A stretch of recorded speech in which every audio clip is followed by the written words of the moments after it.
dari Sat Narkoba bersama dengan Bea Cukai Soekarno-Hatta, kami berhasil menggagalkan sejumlah vape yang berisikan obat keras, yaitu jenisnya etomidate. Selundupan obat keras dengan kandungan etomidate terungkap. Modus penyelundupan dalam bentuk vape. 3 orang sudah diamankan aparat serta disematkan status tersangka. Dari sinilah nama Jonathan Fritzi alias Ijong terseret. Ijong masuk dalam pusaran kasus penyelundupan obat keras gara-gara inisial JF yang disebut aparat sebagai public figure. Mungkinkah Ijong salah satu dari 3 orang yang diamankan aparat? Kami melakukan penelusuran, penyelidikan, sehingga berhasil kami melakukan penangkapan terhadap 3 orang. Dan kita sudah melaksanakan penahanan, yaitu di bulan Maret.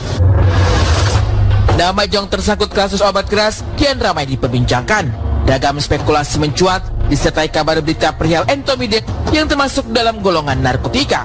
Perihal inilah yang makin membuat nama mantan suami Dina Devanka ini jadi gunjingan panas. Kala publik makin heboh, titik terang perihal keterlibatan Ijong terungkap. Kekasih Ririn Dwi Ariyanti ini sudah dipanggil, tapi masih sebatas saksi. Dan saat ini kita terus melakukan penyelidikan, pemeriksaan.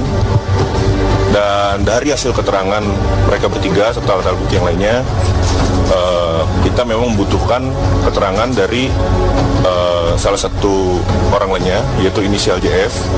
Dan dari inisial JF sudah memenuhi panggilan kita, yaitu pada tanggal 17 April kemarin, yaitu sebagai saksi.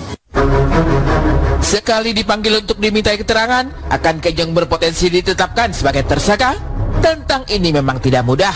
Tapi yang pasti, Ijong kembali dipanggil, namun sang artis absen. Dan kemarin tanggal 21 April kita juga berkomunikasi lagi untuk kita layankan panggilan yang kedua.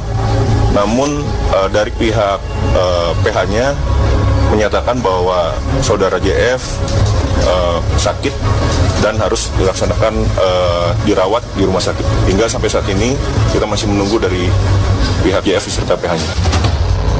Ijong batal penuhi panggilan lantaran sedang sakit. Pun suara klarifikasinya yang dinanti publik untuk jelaskan posisi dirinya dalam kasus yang sedang bergulir diambil alih sang paman Benny Simanjuntak. Benny tegas bantah Ijong terlibat dalam pusaran kasus vape berisi obat keras. Pun Benny dengan keras mengecam pihak-pihak yang sudutkan sang keponakan, bahkan mencipta framing bahwa Ijong terlibat dalam kasus narkoba. Bagi Benny, Ijong masih dipanggil sebagai saksi. Suara pembelaan yang diungkap di media sosial ini menyertakan daftar jenis narkotika, di mana etomidate belum termasuk dalam golongan narkotika.